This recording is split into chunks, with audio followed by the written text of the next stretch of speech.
Assalamu alaikum everyone. I hope you all are doing well. My name is Dr. Naha. I'm a clinical psychologist, psychotherapist, speech and language therapist, and I'm Global International Director for Sound of Autism, Arizona International, and I'm also founder of Global Alliance for Person with Different Special and Additional Need. And आप सब लोग जानते हैं कि हमने कुछ अच्छे से सिलसिला स्टार्ट किया हुआ है डिफरेंट कम्युनिटीज़ के साथ और हम अवेयरनेस के ऊपर काम कर रहे हैं, सॉल्यूशंस के ऊपर काम करें कि क्या सॉल्यूशन हम प्रोवाइड कर सकते हैं।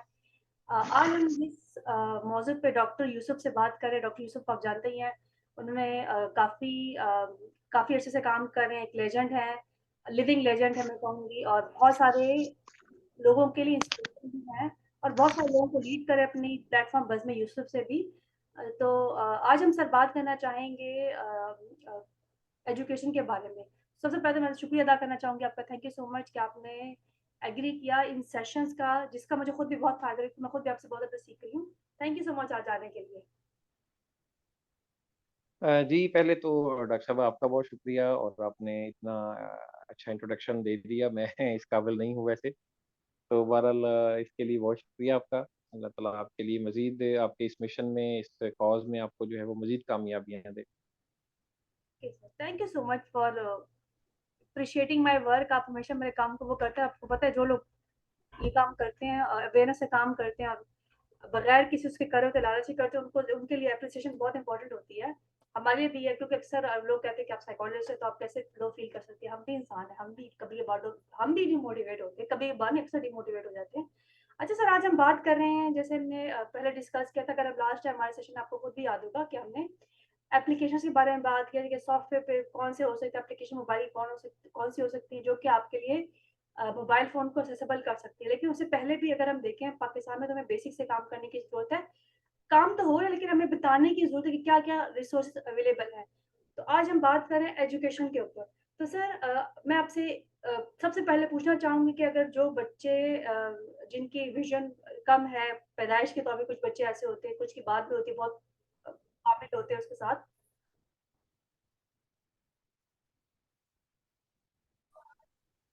कि सर मैं आपसे जानना चाहूँगी कि अगर हम अर्ली एजुकेशन की बात करें तो पाकिस्तान में जो उन बच्चों की जिनकी विज़न कम है, देखने में प्रॉब्लम है, जिसके देखने में मसाइल हैं, उनके लिए क्या एजुकेशन अवेलेबल है? किस तरह की एजुकेशन हो सकती है उनकी?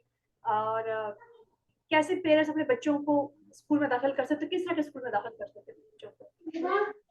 देखिए अगर आप ये देखें कि जो सेंटर्स हमारे आज अगर आप ख़ास तौर पे पाकिस्तान में देखें तो इसमें तो ये सूरत हाल है कि अब गवर्नमेंट ने काफ़ी सारे सेंटर्स जो हैं वो बना दिए हैं तहसील लेवल पे।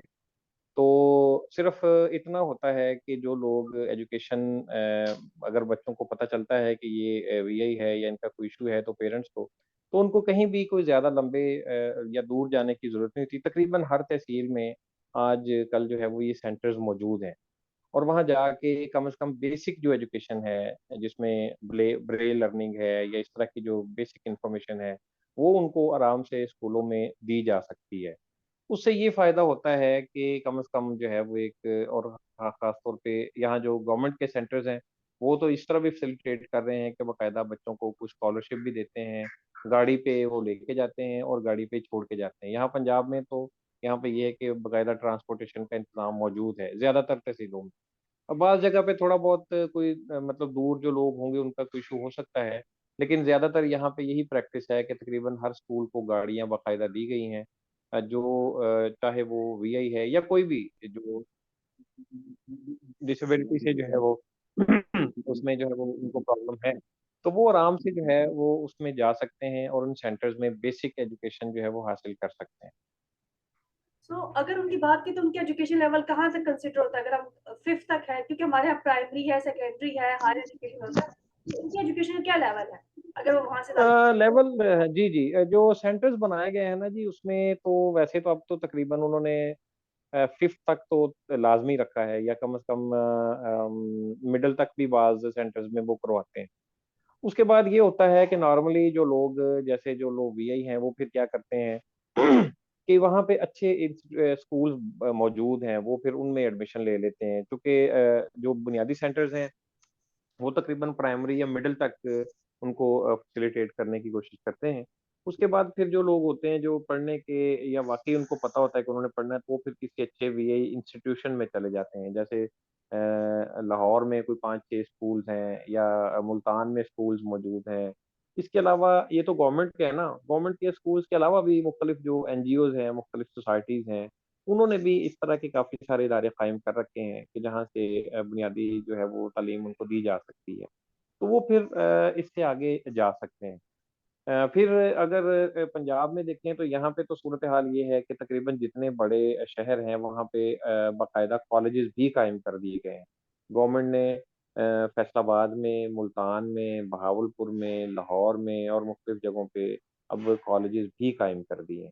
तो जैसे-जैसे जिस-जिस लेवल पे ये लोग जाते हैं वो उस लेवल पे उनको फैसिलिटीज़ दी जा रही हैं। थोड़ी कमी-बेशी हो सकती है, लेकिन चीज़ें तकरीबन अवेलेबल अब जिस बंदे में अवेयरनेस है, जो बंदा थोड़ा बहुत भी एजुकेशन के हवाले से जानता है, उसको कम से कम ये प्रॉब्लम नहीं हो सकती। सर, तो क्या हम अब ये कह सकते हैं कि अवेलेबिलिटी बिल्कुल है और जैसे आपने बात की बिल्कुल हमने बहुत सारे याद हमने ट्रेनिंग की थी गवर्नमेंट के सेंटर के साथ, तो उसमें हमारे पास बहुत सारे सेंटर्स आए थे और मुझे तो यहाँ तक याद है, इवन ऐसा है भी कि हर कैटेगरी के लिए अलग से स्कूल मौजूद है। वो स्लो लर्नर का अलग स्कूल है, वीआई का अलग होता है, फिजिकली हैंडीकैप होते हैं, उनका अलग होता है। तो और जो लो विज़न है उनके लिए अलग स्कूल अवेलेबल है। तो वो वहाँ पे जाके तालीम हासिल कर सकते हैं, बेसिक तालीम उनके लिए वहाँ पे हासिल करना बहुत ज़रूरी है। अच्छा सर, मैं आपसे एक और चीज़ पूछूँगी, क्या यहाँ पे ऐसा रुझान है कि जैसे आपने बात की कि हमारी बेसिक एजुकेशन जो है वो गवर्नमेंट लेवल पे अवेलेबल है, तो क्या यहाँ पे और अक्सर मैंने देखा है कि जैसे मैं खुद भी जब मैं इंटर्नशिप कर रही थी, ये हमें मुख्तलिफ स्कूलों में आना-जाना था यहाँ पे पंजाब में, पिंडी के डिवीज़न की बात करें, इस्लामाबाद के डिवीज़न की अगर हम बात करें तो, यहाँ पे मैं काफ़ी जगहों पे जाती रही। तो वहाँ पे हमने एक तबका देखा है जो थोड़ा बिलो स्टेटस का तबका होता है या जो कि अफोर्डिंग नहीं होता, नॉन अफोर्डिंग तबका होता है, वो वहाँ जाता है आता रहा है। तो क्या बाकी जो लोग होते हैं, बाकी तबके जो हैं, वो भी क्या इन स्कूलों में आते हैं या वो uh, they don't want to come to those schools? क्योंकि देखिए एजुकेशन तो अवेलेबल है और बहुत अच्छी एजुकेशन भी वहाँ पे अवेलेबल है। जी देखें, गवर्नमेंट जो है वो तो अपने लेवल पे कोशिश करती है और मुख्तलिफ जो एनजीओज़ हैं जैसे आप लोग अपना काम करते हैं और आप इवन जो चूँकि आपका जो फ़ील्ड साइकोलॉजी है, तो साइकोलॉजी में भी देखें बहुत सारे जो लोग हैं, जो दोस्त हैं या जो आप जैसे लोग हैं, वो काम कर रहे हैं, लोगों को इस चीज़ पे लेके आ रहे हैं, उनको ज़हनी तौर पे इसके लिए तैयार कर रहे हैं कि वो एजुकेशन की तरफ जो है वो जाएँ। अब सूरत-ए-हाल कुछ इस तरह होती है कि गवर्नमेंट के जो इदारे हैं या उसके अलावा जो एनजीओज़ हैं, वो कम से कम बच्चों के लेवल पे उन पे कोई अखराजात नहीं है। मतलब वो जो लोग जो अफ़ोर्ड नहीं कर सकते, उनको तो किसी किस्म का कोई पैसे भी देने नहीं पड़ते। बल्कि बाज़ जगहों पे तो गवर्नमेंट खुद स्कॉलरशिप तक देती है लोगों को, बच्चों को यूनिफ़ॉर्म तक देती है ट्रांसपोर्ट तक देती है। अब जो प्रॉब्लम सिर्फ़ आती है, वो सिर्फ़ उस वक़्त आती है कि जब लोगों में अवेयरनेस नहीं है। अगर वो पहुँच जाए ना एक दफ़ा स्कूल में या किसी सेंटर में, तो फिर मेरा ख़्याल है कि उनको कोई प्रॉब्लम नहीं हो सकती। तो हम कह सकते हैं ये जो सेशंस हम करें मेरा मकसद उन करने का यही है कि हम अवेयरनेस लेकर आए। क्योंकि अगर हम देखें हमने बहुत सारे पर्सनल डिसेबिलिटी देखे हैं, जिनको भीख माँगने पे लगा दिया जाता है और जो बाकी काम कर रहे होते हैं लेकिन अक्सर उनसे यही काम करवाया जाता है और हमें बुरा इसलिए भी लग रहा होता है, मतलब तकलीफ होती है, सबसे बड़ी बात तकलीफ होती है कि सिर्फ़ एक सेंस एक हम हिस्स कहेंगे, जो कि काम नहीं कर रही, उसकी वज़ह से आपने उस बच्चे को हैंडीकैप कर दिया पूरी ज़िंदगी के लिए। दिमाग उसका बिल्कुल ठीक काम करता है, बहुत लोगों से बहुत बेहतर काम कर रहा होता है, बहुत अच्छा काम कर सकता है, कर भी रहा होता है। लेकिन अगर उनको अवेयरनेस होने की वज़ह से अगर स्कूल भेज दिया जाए और उनको कोई स्किल सिखा दें, जिसका हमने बात लास्ट टाइम भी हमने बात की थी कि अगर कंप्यूटर बच्चे स्किल सीख सकते हैं, तो बहुत सारी ज़िंदगी उनके लिए आसान हो सकती है। लेकिन पहला मकसद यही है, पहला स्टेप आपने यही उठाना है कि आपने उस शर्म को ख़त्म करके बच्चे को स्कूल तक लेके जाना है और बच्चों को घर के अंदर बंद नहीं रखना।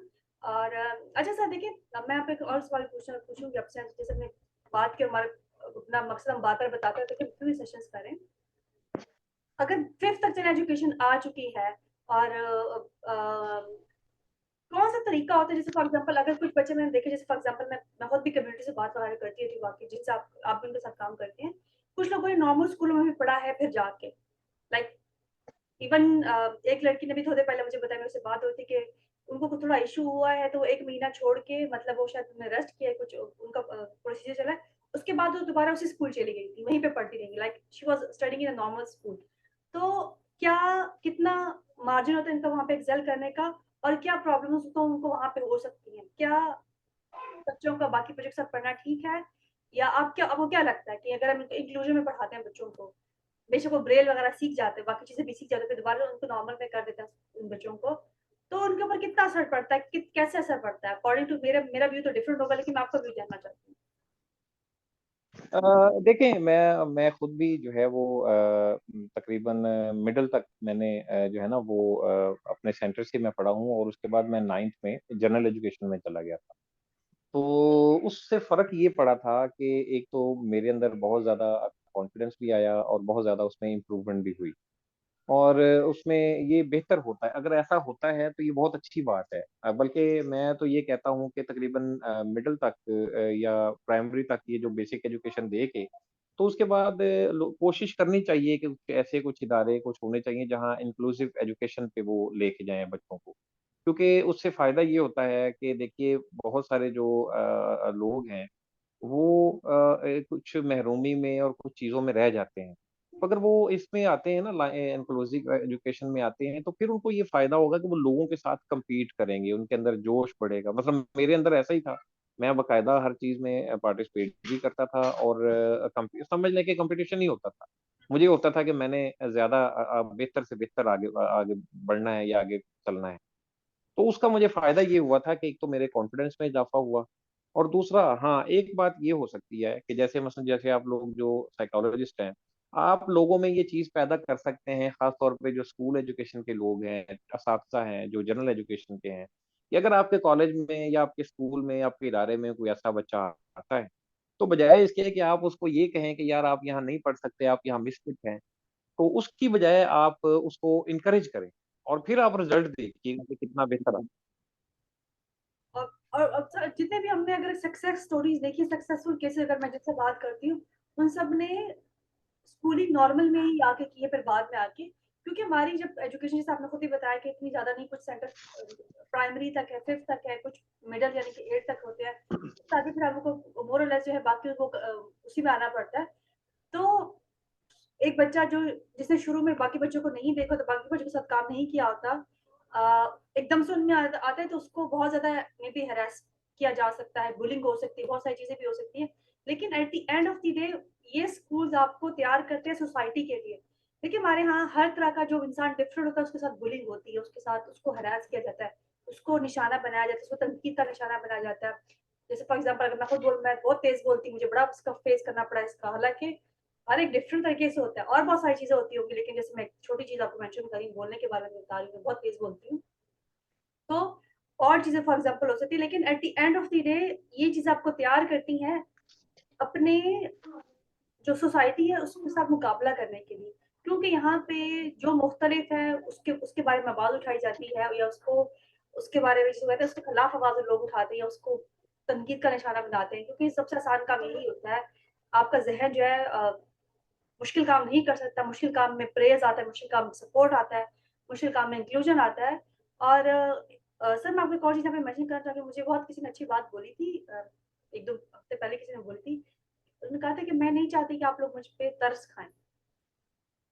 आप सिर्फ़ हमें अ, जगह दें, जी, सिर्फ़ जी, जगह देखिए, दें, तरस मत खाएँ हमारे ऊपर, हमें जगह दें ताकि हम बैठ सकें क्लासरूम के अंदर, ताकि हम कम्पीट कर सकें, ताकि हम बाकी जगहों पे बाकी लोगों की तरह आगे बढ़ सके। तो ये जो रवैया है, बहुत से अच्छे ज़हनों को, बहुत अच्छे इंटेलिजेंट लोगों को पीछे ले जाता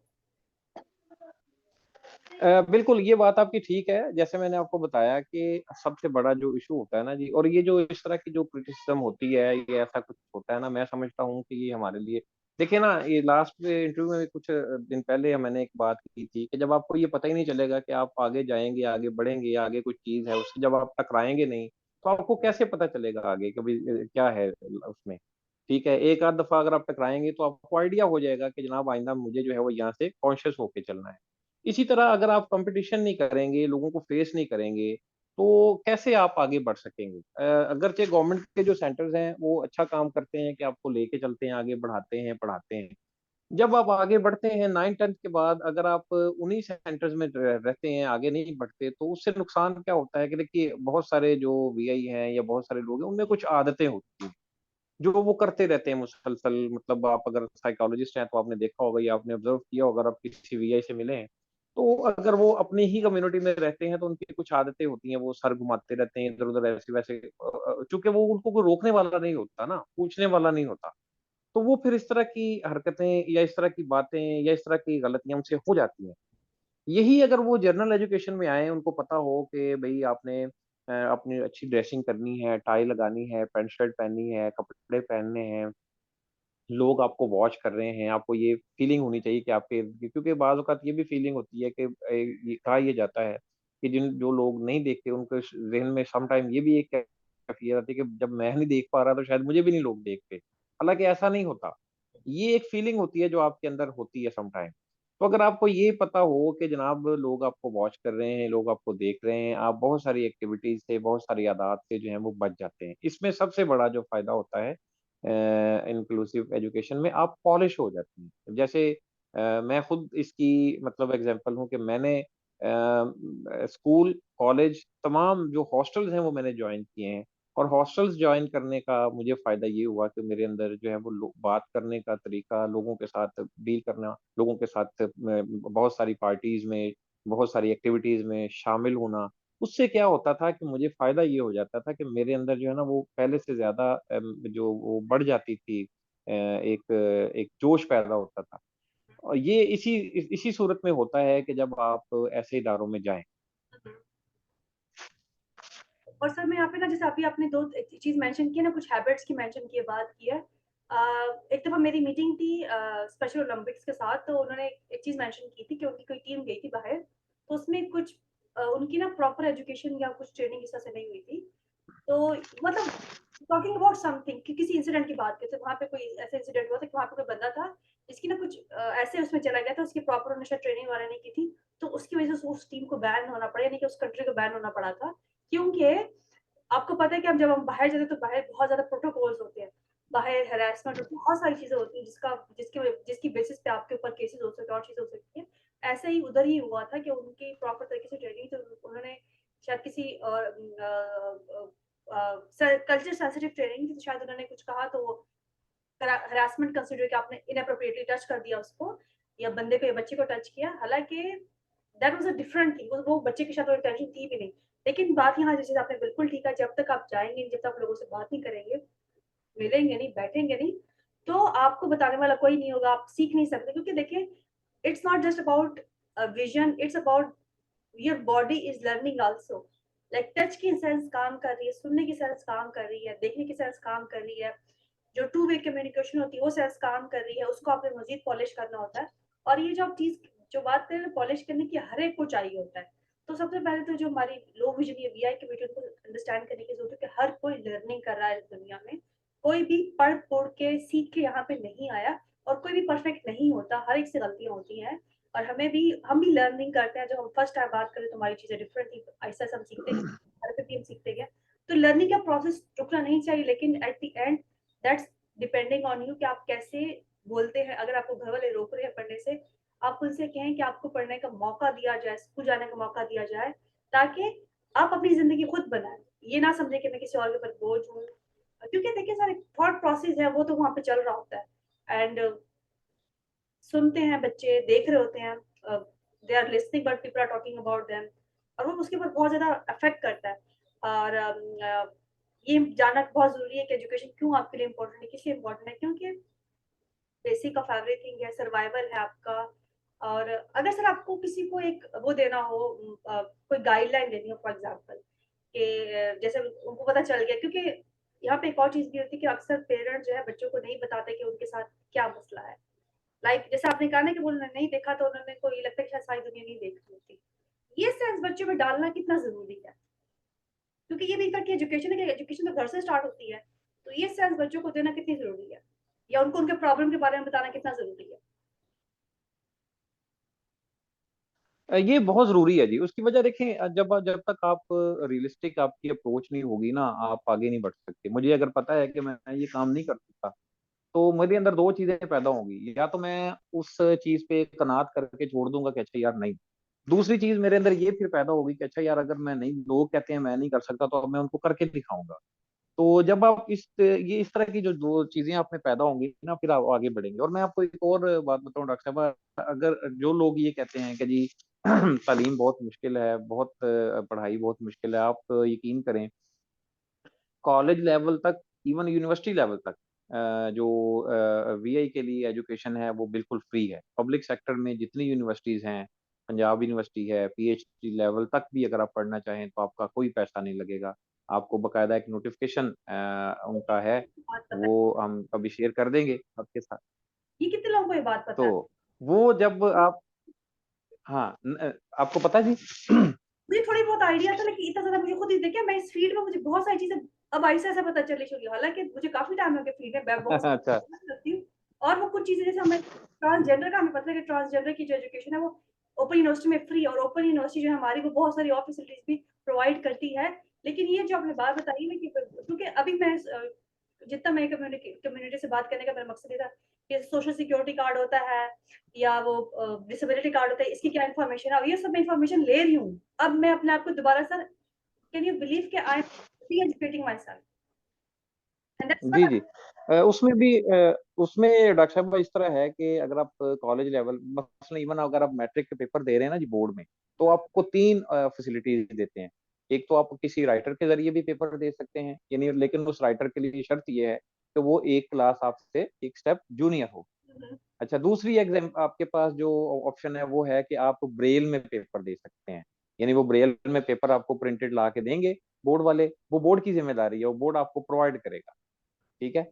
अच्छा, तीसरी ऑप्शन ये है कि आप लैपटॉप पे पेपर दे सकते हैं, यानी लैपटॉप भी आपको दिया जाएगा, आपको एक सेपरेट रूम दे दिया जाएगा और उसके बाद आप वहां बैठ के पेपर दे सकते हैं। ये मैट्रिक और एफए लेवल पे दोनों पे ये चीजें मौजूद हैं। और दूसरा ये कि जो वीआई स्टूडेंट्स हैं उनकी फीस बिल्कुल नहीं है, ना मैट्रिक में है ना ही इंटर में है, बोर्ड लेवल पे। यूनिवर्सिटी लेवल पे अगर आप जाएं तो पंजाब यूनिवर्सिटी ने बिल्कुल ग्रेजुएशन से लेके पीएचडी तक बिल्कुल वेव ऑफ कर दी है फीस। किसी किस्म की जो वीआई से कोई फीस नहीं ली जाएगी, सिर्फ वो एडमिशन लेंगे और उसका अपना जो असेसमेंट लेटर है जिसको सर्टिफिकेट कहते हैं, डिसेबिलिटी सर्टिफिकेट या फिर अब कार्ड जो है आपका, वो आप वहाँ पे लिखेंगे तो वो कमेटी फाइनल कर देगी कि ये इससे जो है वो फिर उससे फीस नहीं ली जाएगी। ये सारी चीजें आप मतलब ये सारी फैसिलिटीज मौजूद हैं। अब सिर्फ जो मेन बात है वो ये है कि जब आप आए इस लाइन पे तो मतलब एजुकेशन की तरफ आना चाहिए, तो फिर डर के या घबराना नहीं चाहिए, किसी किस्म का आपको ये नहीं होना चाहिए कि पता नहीं कितना मुश्किल है। ऐसा कोई काम नहीं है, सिर्फ आगे बढ़ना है। बाकी बहुत सारी चीजें, हमारा हाथ जो है वो खुद हुकूमत भी थामती है, बहुत सारी एनजीओ हैं जैसे आप काम कर रही हैं और इस तरह के बहुत सारे इदारे मौजूद हैं जो इस हवाले से बड़ा अहम रोल अदा कर रहे हैं। लेकिन सर मैं यहाँ पे पता नहीं, अब मुझे समझ नहीं आती मुझे किससे गिला करने की जरूरत है, मुझे किससे कहने की जरूरत है। और मैं अक्सर जब भी ना ये मीटिंग्स करती हूँ, जब आप लोगों से बात करती हूँ या और कम्युनिटी से बात करती हूँ, अब प्रोफेशन में होने के बावजूद भी I have to re educate myself for so many things.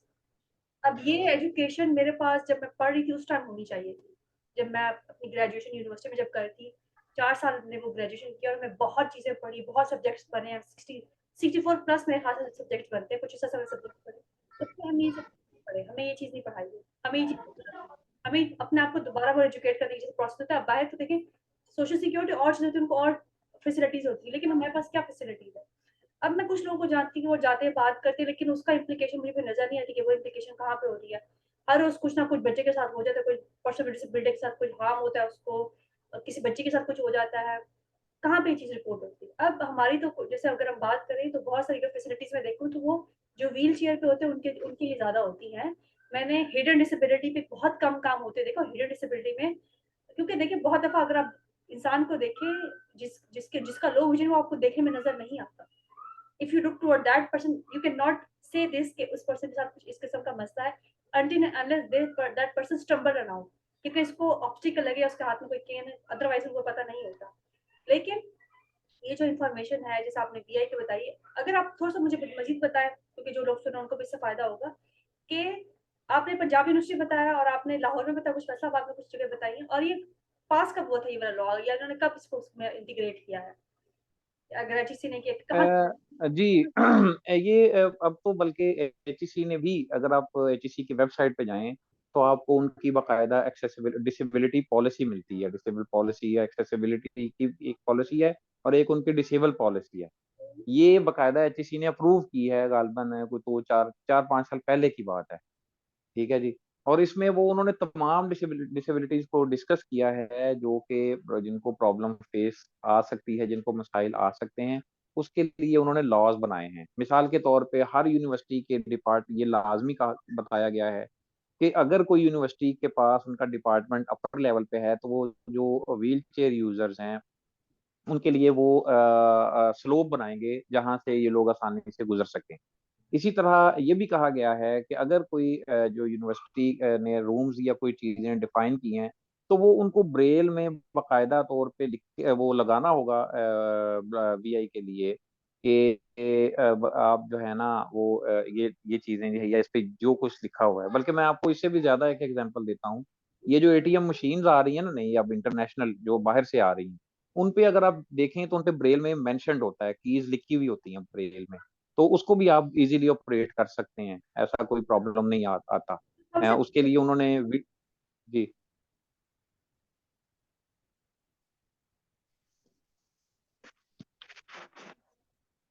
Hello. Ji sir, बोले बोले, मुझे लगता है मैंने आपको बीच में कट किया, जी। थोड़ा सा उसका इशू हो अच्छा। जाएगा। तो तो सर इसी ठीक है तरह जो जैसे जैसे जी जैसे जैसे चीजें आ रही हैं ना जी, अब चूंकि जो हमारे एचईसी ने बकायदा वो पॉलिसी, उसकी वजह ये है कि हम इंटरनेशनल डिसेबल फाउंडेशन जो है उसके सिग्नेटरी हैं, पाकिस्तान भी उसका। तो उसकी जो पॉलिसी भी आती है वो हमारे हर इदारे पे इम्प्लीमेंटेड होती है, उसको वो लाजमी जो है वो इम्प्लीमेंट करते हैं। तो जैसे मैंने आपको बताया कि चाहे वो एटीएम है, चाहे कोई भी चीज़ है, वहाँ बाकायदा तौर पे इवन बैंक्स हैं ना, तो बैंक्स को भी ये कहा गया है कि वो बाकायदा तौर पे जो व्हील चेयर यूजर्स हैं या वीआई हैं, उनके लिए बाकायदा एक कस्टमर रिलेशन ऑफिसर अलहदा डिप्यूट करे। और बल्कि बाज बैंक ने तो अब को ये भी कहा गया है कि आप तकरीबन हर एक ब्रांच, एक डिस्ट्रिक्ट में एक ब्रांच जो है वो आप मखसूस करें कि यहाँ से सिर्फ डिसेबल या वीआई जो है वो अपना चीज़ें इंफॉर्मेशन ले सकते हैं। मतलब उनको ब्रेल में गाइडेंस दी जाती है, उनको ब्रेल में जो है वो बताया जाता है, या उनको अकाउंट ओपनिंग फॉर्म सारी चीजें दी जाती हैं। इस पे काम हो रहा है, थोड़ा टाइम लगेगा, लेकिन ये कि ये पॉलिसीज अब आ गई हैं। आप वेबसाइट पे जाके देखें, स्टेट बैंक की वेबसाइट पे, वहाँ पे पॉलिसी बाकायदा मौजूद है वीआई के लिए, डिसेबल के लिए। इसी तरह अगर आप ये जो दूसरा एजुकेशन के हवाले से देखें, तो एचईसी की जो वेबसाइट है, हायर एजुकेशन कमीशन की, जो पाकिस्तान की वेब है, जो यूनिवर्सिटीज एजुकेशन को डील करता है, उन तमाम ने ये बातें बाकायदा वहाँ मेंशन की हैं कि आपकी यूनिवर्सिटी में अगर कोई डिसेबल आता है तो आप उसको पूरी तरह जो है वो ट्रीट करें, और अगर आपकी तरफ से कोई कंप्लेंट आती है तो वो बाकायदा एचसीसी उसकी इंक्वायरी करता है। दैट इज पॉइंट, क्योंकि आपने जिस लॉ की बात की, अब ये मेरी नजर से पहले गुजरा, मैंने पढ़ा भी था उस टाइम पे, लेकिन मुझे समझ नहीं आई थी इन चीजों की, टू बी वेरी ऑनेस्ट। क्योंकि हमारे जो लिखी हुई थी ना वर्डिंग, सम टाइम वो इतनी कम्प्लेक्स होती है। मैंने बहुत कोशिश की, तुम्हारी दो लॉ और भी पास हुए, मैंने बड़ी ट्राई की जो हमारे लिए थे, कुछ तो हमारे नहीं होते पास। जैसे कुछ लर्निंग डिसेबिलिटी का भी बीच में कोई लॉ उन्होंने आगे बिल फॉरवर्ड किया कि लर्निंग डिसेबिलिटी को भी वो कैटर करेंगे अभी, लेकिन आम लोगों तक पहुंचाना, इवन हमारे प्रोफेशनल्स को कितनी इस चीज की नॉलेज है। अभी ये जैसे आपने बात की थी कि होना चाहिए कोई गार्डियन साथ हो, या कोई बंदा हो जो कि एग्जाम के लिए, मैंने खुद देखा है अपनी यूनिवर्सिटी में तो नहीं, मैंने कॉलेज में देखा है। यूनिवर्सिटी में कुछ लोग हमारे होते थे, लेकिन इतना वो हमने इतना मैंने प्रैक्टिस यूनिवर्सिटी में नहीं देखा कि वहाँ पे लोग हमारे साथ, खुद क्लास में लड़की थी लेकिन वो लिख सकती होती थी, उसके मुझे में प्रॉब्लम था, लेकिन वो लिख सकती थी। लेकिन उन्होंने ये था कि हमारे एग्जाम्स में उसको सेपरेट रूम मिलता था, या वो उसको एक ऐसी जगह दे दी जाती थी जहाँ वो अपने साथ एक स्पेशल लाइट लेकर आती थी, और वो उसमें बैठ के पेपर देती थी। तो ये चीज अवेलेबिलिटी होती है, लेकिन ये जो डिसेबिलिटी होता है या डिसेबिलिटी सर्टिफिकेट होता है, इसकी इन्फॉर्मेशन हमारे बहुत कम लोगों के होने की वजह यही है कि ये जो घर से निकल के बाहर निकलना, अभी हम इस चीज पे भी नहीं आए। आप खुद भी इस चीज से सर एग्री करें कि अभी तक हमारी जो पॉपुलेशन है वो भी घर से बाहर नहीं निकली। और मैं आपको इसलिए कह रही हूँ कि सर बड़े रिसेंट इंसिडेंट हुए हैं कि स्पेशल बच्चे घर से बाहर निकले, दाना खासन को एक्सीडेंट हो गया। क्यों हमारे पास मिसिंग बच्चे आते हैं कि स्पेशल बच्चे मिसिंग है? क्योंकि आपने उस बच्चे को घर से नहीं निकाला। ये एजुकेशन देना बहुत ज़रूरी है। आप लोगों को बताएँ कि आप कौन हैं, घर में कौन-कौन है, मोहल्ले वालों से पहचान करवाएँ। अगर आप नहीं कराएँगे तो आप उस बच्चे को लूज़ कर देंगे, आप उस एडल्ट को लूज़ करेंगे। और ये कितनी इम्पोर्टेंट इन्फॉर्मेशन है, लेकिन वही बात है कि हम इस पे डिस्कस करें तो बहुत ज़्यादा टाइम लग जाएगा, हम ये चीज़ें नहीं होती, वो चीज़ें थी, लेकिन हम आपको सॉल्यूशन यहाँ पे देना चाहते हैं। और जिस तरह बहुत अच्छी तरीके से मेंशन किया यूनिवर्सिटी का। लेकिन कितने लोग सर गए हैं, अगर आपकी नॉलेज में कोई ऐसे केस हो कि यूनिवर्सिटी ने अगर पास नहीं, क्योंकि मैं आपको इसलिए कहूँगी कि जो हमारे बैंक है उनकी ये जो है ना स्लोप, ये जो 90 डिग्री की होती है।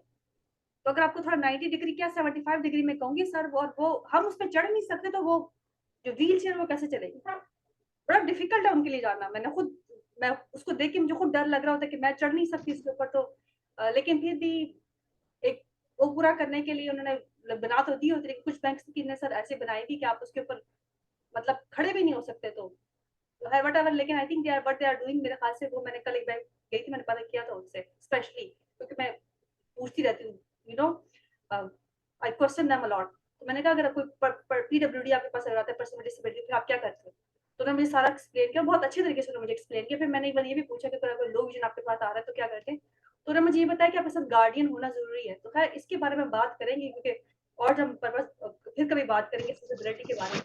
लेकिन सर मैं अब चाहूँगी आप हमारे लोगों को कहें कि घर से बच्चों का निकलना क्यों ज़रूरी है? क्योंकि देखिए सर, हम एजुकेशन की बात करें, देखिए स्कूल की फैसिलिटीज़ भी अवेलेबल है, यूनिवर्सिटी तक फैसिलिटी अवेलेबल है एजुकेशन की, लेकिन बच्चों का घर से निकलना कितना ज़रूरी है, मैं चाहती हूँ आप जो सुन रहे हैं उनको बताएँ।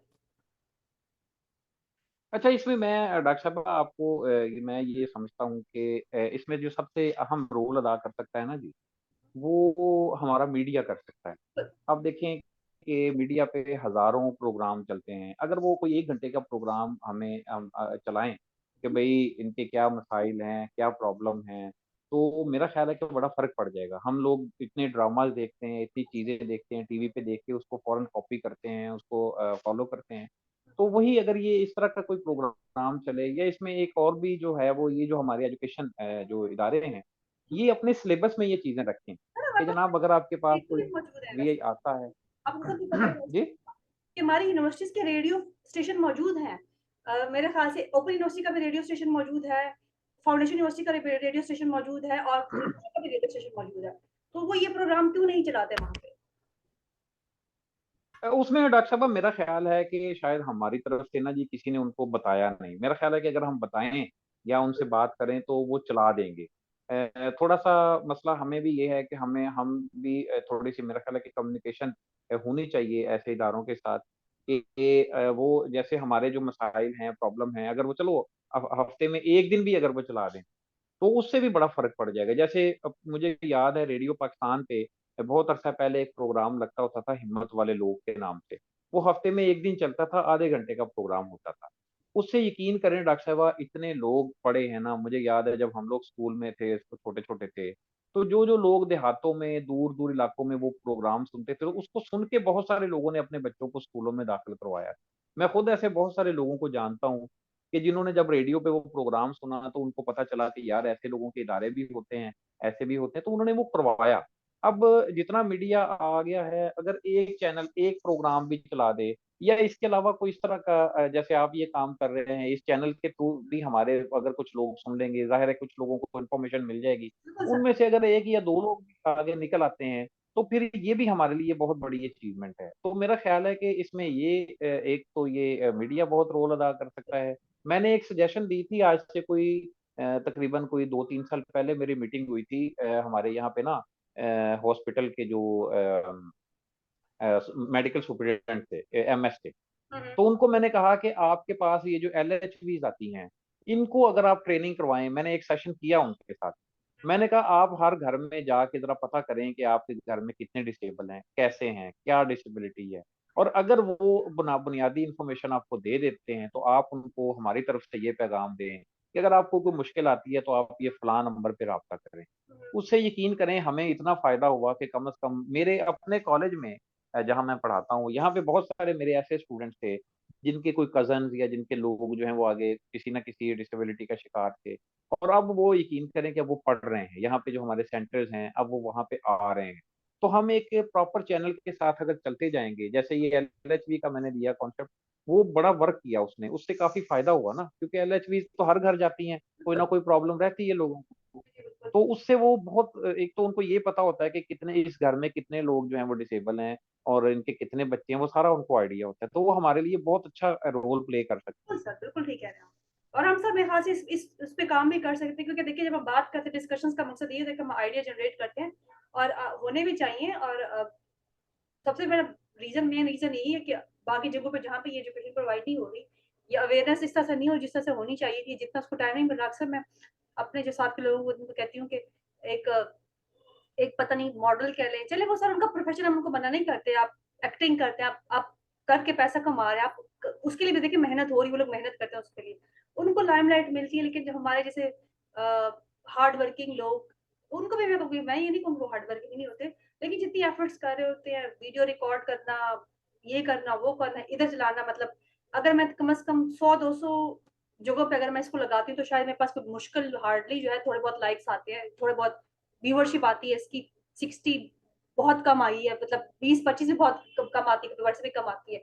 स्लोली स्लोली लोग इसको सुन रहे हैं, लेकिन हमारा मकसद ये कि हम अपना जो काम है उसको जारी रखें, और इंशाल्लाह हम जारी रखते हैं, वैसे ही यूजफुल सजेशन देते रहेंगे लोगों को। और आपने बिल्कुल ठीक कहा, हमें मुझे लगता है सर हमें ना प्रोएक्टिव अप्रोच बहुत ज़रूरी है।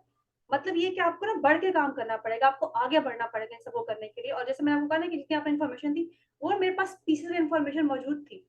लेकिन अगर मैं कहूँ मुझे कुछ लैकिंग अपनी एजुकेशन में लगी है, तो वो शायद बहुत सारे और चीज़ों पे होने की वजह से। मैं ये नहीं कहूँगी मेरी यूनिवर्सिटी बहुत बुरी थी ना, बहुत अच्छी यूनिवर्सिटी है इस्लामाबाद की।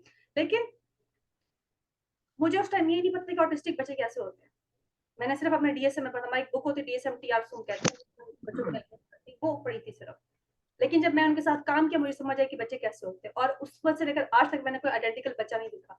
ये इन्फॉर्मेशन अगर मुझे मिली थी या आई है, तो काम करने से आई है। फिर अगर हम कोक्लियर इम्प्लांट की बात करें, लो जिनकी हेयरिंग होती है उसकी बात करें, वीआई की बात करें, तो जितना-जितना बात कर रही हूँ आप लोगों से, क्योंकि सर हमारे पास बड़े सिलेक्टेड केसेज़ आते हैं। हमारे पास वो केसेज़ आते हैं जो अफोर्डिंग होते हैं। हम नॉन अफोर्डिंग पॉपुलेशन तक नहीं पहुँच सकते, और हमारी अभी इतनी कैपेसिटी भी नहीं है कि हम इतना अपने साथ बैंक बैलेंस रखते हो। वर्किंग क्लास हम लोग, खुद वर्किंग लोग हैं, अपने लिए खुद जो कर रहे हैं अपने पैसों से किया हमने। अम, और मुझे ना ये बहुत फ़ील होती है चीज़, और मुझे जो लगा तरीका, मैं ना इस चीज़ में बड़ा कुढ़ती थी कि मैं क्या करूँ, मैं क्या कर सकती हूँ, इतना कुछ हो रहा है। मैं और शुरू-शुरू में जब मैं लोगों से बात करती थी इंटरैक्शन सेशंस में, तो मैं कुछ भी नहीं उनको कह पाती थी, कि मुझे समझ नहीं था मैं इनको क्या बोलूँ कि मेरे मुल्क में क्या हो रहा है। बहुत कुछ हो रहा है, मुझे पता है बहुत कुछ हो रहा है, हमारे पास बहुत अच्छे डॉक्टर्स हैं, बहुत काबिल लोग हैं, लेकिन हमें जो है अपना अवेयरनेस का लेवल आगे करने की ज़रूरत है। हमें ऐसे लोगों को आगे लेके आने की ज़रूरत है कि आप कैसे कर सकते हैं, किस तरह से कर सकते हैं। और सर मैं आपकी बहुत शुक्रगुज़ार हूँ कि आप मुझे टाइम देते हैं इस तरह से, और कभी जिस टाइम पे मैं जो टॉपिक बताती हूँ, आप एग्री करते हैं उस पे बात करने के लिए। आज के लिए मैं आपको शुक्रिया करूँ, मैं बहुत ज़्यादा बोलती बहुत बोलती हूँ। लेकिन सर आखिर में मैं आपसे ये कहूँगी कि फिर हम सेशन को ऑफ करते हैं कि करने को तो हम बहुत ज़्यादा बात कर सकते हैं इसके ऊपर, उसमें कोई मसला नहीं है, मुझे उसका भी मसला नहीं है, आईडी भी मेरी जो दूसरी वाली है इसमें 1-2 घंटे भी बात कर सकती हूँ मैं।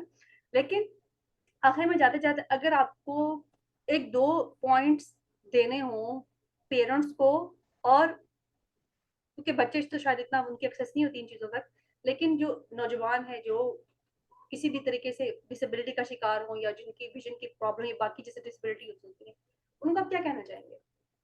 Related to education. देखें जी, जी, एजुकेशन तो बहुत ज़रूरी है जी। मैं मतलब फ्रैंकली स्पीकिंग अगर आज हमारे पास एजुकेशन ना होती ना, तो पता नहीं हमारा क्या हाल होता, सीधी-सी बात है। जो उस वक़्त होता था लोगों के पास या तो उनको किसी उसमें वो मदरसे में डाल देते थे या फिर घर बिठाए रखते थे, रोटी खिला देते थे, बस जी इसका यही अंजाम है। बहुत सारे लोग ऐसे बेचारे जो हैं वो इसी तरह ही वो सारी उम्र उनकी गुज़री है। तो एजुकेशन तो बहुत ज़रूरी है। दूसरा ये है कि पेरेंट्स को मैं ये समझता हूँ कि हमारी जो एनजीओज़ हैं या जो इदारे हैं, जैसे आप काम कर रही हैं या इस तरह के बाकी बहुत सारे जो इदारे काम कर रहे हैं, उनको ये चाहिए कि जहाँ बाकी मामला देखें, वहाँ सबसे ज़्यादा जो है वो इस चीज़ पे ज़्यादा फ़ोकस करें कि पेरेंट्स को अवेयरनेस हमने कैसे देनी है अपने बच्चों के बारे में। देखिए ना, हमारे पास भी कोई अवेयरनेस नहीं थी, वालिद साहब को बस ऐसे ही किसी ने बताया तो उससे काम हुआ। लेकिन एक चीज़ जो उन्होंने पॉज़िटिव की, वो ये कि उन्होंने मुझसे काम करवाए, कि भाई कल को कोई ये ना कहे कि ये बंदा कुछ कर नहीं सकता, ये इस तरह नहीं कर सकता। मुझे लोगों से मिलवाया, लोगों के सामने बिठाया, लोगों के साथ बात करवाई, उससे बड़ा जो है वो मुझे फ़ायदा हुआ। फिर दूसरा ये कि हमारे मीडिया को ये चाहिए, हमारे जो राइटर्स हैं, कि वो वैसे तो बहुत सारी मतलब रोमांटिक नॉवेल्स लिखते हैं, इस तरह की चीज़ें लिखते हैं। अगर वो इस तरह का कोई ड्रामा जैसे कुछ अर्सा पहले एक ड्रामा चला था मैं ना जानू के नाम से, वो अगर आप देखिए मौका मिले तो डॉक्टर साहब देखिएगा, वो किसी ने बहुत अच्छा ड्रामा लिखा था। उन्होंने वो पूरा जो है वो एक वीआईपी ड्रामा बनाया था और उसकी जो काफ़ी अच्छी जो नई-नई चीज़ें और टेक्नीक्स जो वीआई यूज़ करते हैं, वो भी उन्होंने उसमें ज़िक्र किया था। इस तरह का कोई काम करेंगे, इस तरह के कोई कॉन्सेप्ट लेकर आएँ, वो जो पुरानी ये जो चीज़ें हैं टिपिकल सीन से निकलें और दूसरा ये है कि जैसे-जैसे डॉक्टर साहब वक़्त गुज़र रहा है ना, नई-नई चीज़ें आ रही हैं, जो आज से 10 साल पहले की चीज़ें थी, अब उनसे कहीं ज़्यादा अच्छी चीज़ें आ गई। हमें हर वक़्त जो है वो अलर्ट रहना चाहिए। हम ये देखेंगे कि अब कौन-सी टेक्नोलॉजी नई आ गई है। जैसे स्पीच थेरेपी में अब बहुत सारी टेक्नोलॉजीज़ आ गई हैं, बहुत सारे रिसोर्सेज़ आ गए हैं कि किस तरीके से आप लोगों को जो है वो ट्रेन कर सकते हैं, मोबिलाइज़ कर सकते हैं। उनको इस चीज़ के लिए तैयार कर सकते हैं कि वो बोलें, उनके अंदर ये करेज पैदा कर सकते हैं। ये सारी टेक्नीक्स, ये सारी चीज़ें जो हैं वो जैसे-जैसे वक़्त गुज़रता है, उसमें आप में नई-नई आ रही हैं। तो आज जो चीज़ है, हो सकता है जैसे आज हम ब जो गैजेट्स या इस तरह की चीज़ें यूज़ कर रहे हैं, हो सकता है आइंदा कुछ अरसा बाद इनसे कहीं ज़्यादा बेहतर चीज़ें आ जाएँ। बिल्कुल। बहुत सारी चीज़ें हम मोबाइल की यूज़ नहीं कर पा रहे थे, अब वो हम यूज़ कर रहे हैं। तो मैसेज मेरा यही है कि पेरेंट्स को कम से कम जो है ना, वो इस तरफ लेकर आया जाए कि अगर उनके यानी टीवी पे कोई ऐसा ऐड दे दिया जाए कि जैसे कि अगर आपके यहाँ कोई ऐसा इश्यू है, कोई बच्चा है, तो आपको याद है जैसे ये बहबूद आबादी वाले चलाते हैं।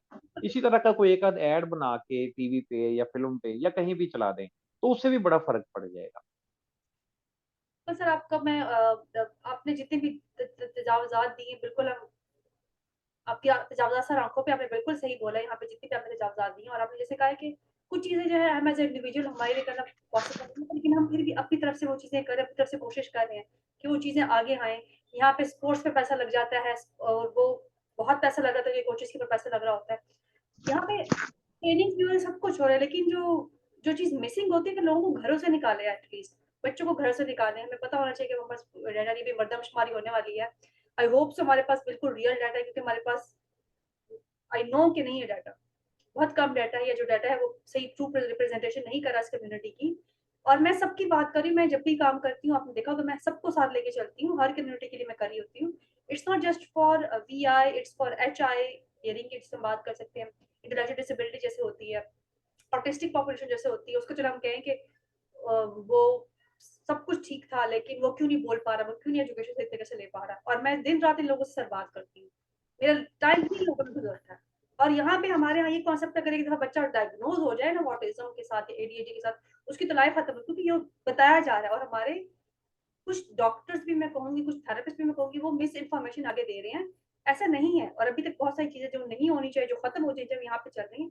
तो खैर इस पे मैं बात करूँगी लेकिन एट द एंड मैं आप सर आपका शुक्रिया अदा करना चाहूँगी और जो लोग सुन रहे हैं मैं उससे सिर्फ़ इतना रिक्वेस्ट करूँगी कि एट लीस्ट आपके इर्द-गिर्द अगर कोई बच्चा है तो उसको हम तक रेफर करें। We can help them, we are therapists, हमारे पास एजुकेशन के आपके सामने मौजूद हैं। वो हेल्प आउट कर सकते हैं, गाइडेंस में हेल्प कर सकते हैं और इन सबको करने का मकसद यही है कि आपको पता चले कि हमारे मुल्क में चीज़ें अवेलेबल है लेकिन वो लोगों को पता नहीं है। अवेयरनेस शायद जानबूझ के रखा गया है या कुछ और रीज़न्स हैं कि जितना लोगों को पता नहीं होगा तो उतनी वो रिप्रेस रहेंगे। You need to talk for yourself, you need to talk for your child. Thank you so much everybody for listening and please हमारे इस काम को सपोर्ट करें। चाहे आप यहाँ से आपको कोई वीडियो नज़र आती है, कोई वीडियो मैं शेयर करती हूँ या बज़मी से कोई वीडियो होती है, प्लीज़ आप उसको शेयर किया करें और हमें बताएं अगर किसी बच्चे को हेल्प की ज़रूरत है, जितनी हम कर सकते हैं उतनी हम करेंगे। Thank you so much sir for coming to us today and इंशाल्लाह आपसे दोबारा मुलाकात होगी। हाफ़िज़।